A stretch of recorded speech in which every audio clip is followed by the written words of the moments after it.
Ammo o'yinni davom ettirishga ruxsat bermoqda hakam. Aleksandr Andronikashvili. Zarba yo'llandi.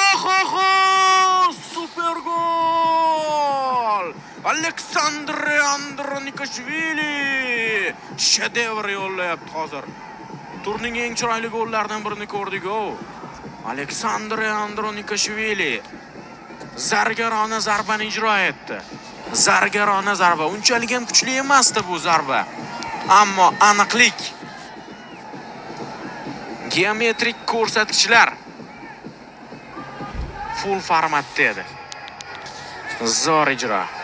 Hozir takroran vaziyat namoyish etib beriladi. Mana kuzatamiz. Hop, top trayektoriyasi o'zgardi. Yaxshigina o'zgardi top trayektoriyasi. Xorazm himoyachilarida ayb bormi? Kutishganmidi mana shunday zarbani? Bu darajada super ijroni menimcha kutishmagan. Darvozabonda endi ayb